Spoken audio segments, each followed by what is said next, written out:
আমার ধারণা আপনারা সবাই আমাকে শুনতে পাচ্ছেন।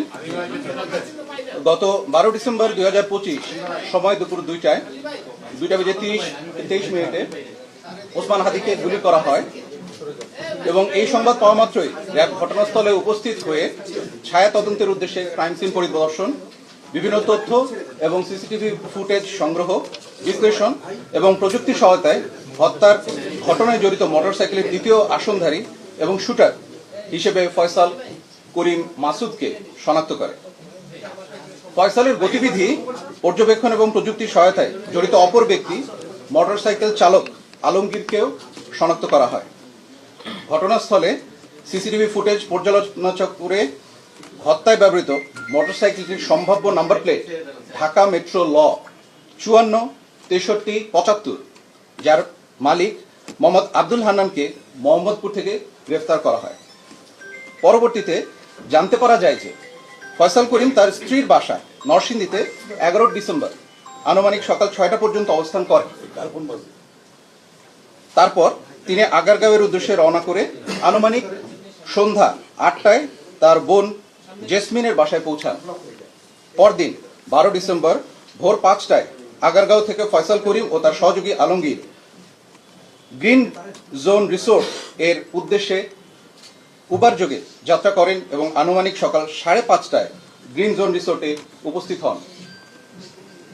আগারগাঁও থেকে রওনার পূর্বেই ফয়সাল তার বান্ধবী মারিয়াকে ভোর 4টায় ওই রিসোর্টে উপস্থিত থাকার জন্য বলে।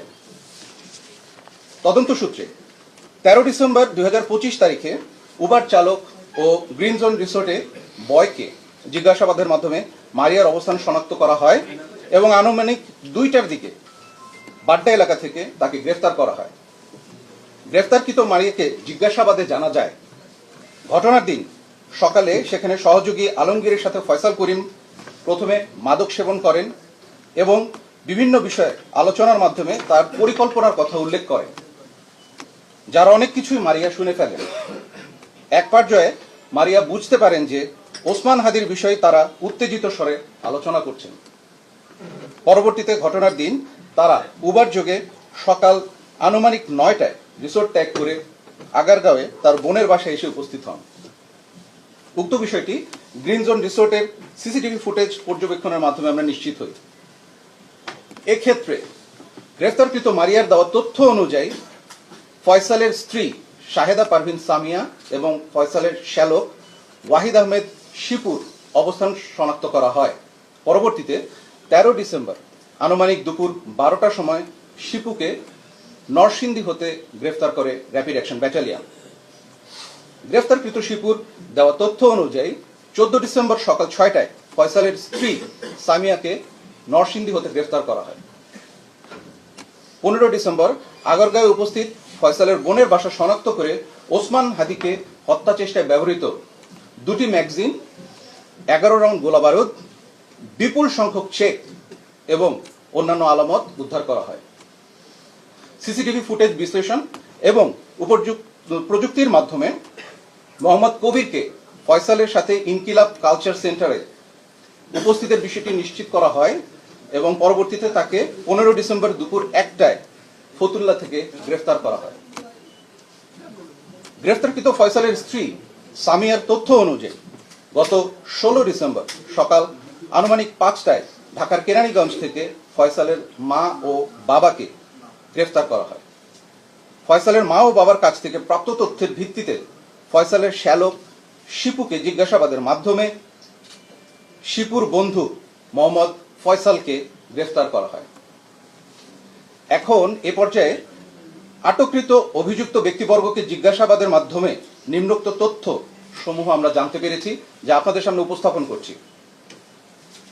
ওসমান হাদিকে হত্যা চেষ্টার পর ফয়সাল ও আলমগীর পুনরায় আগারগাঁওয়ে যায় এবং হত্যা চেষ্টায় ব্যবহৃত পিস্তল ও গোলাবারুদ লুকানোর পরিকল্পনা করে।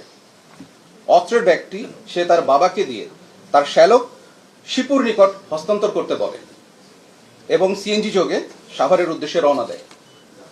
পরবর্তীতে ফয়সালের বাবা ব্যাগটি শিপুর কাছে হস্তান্তর করে।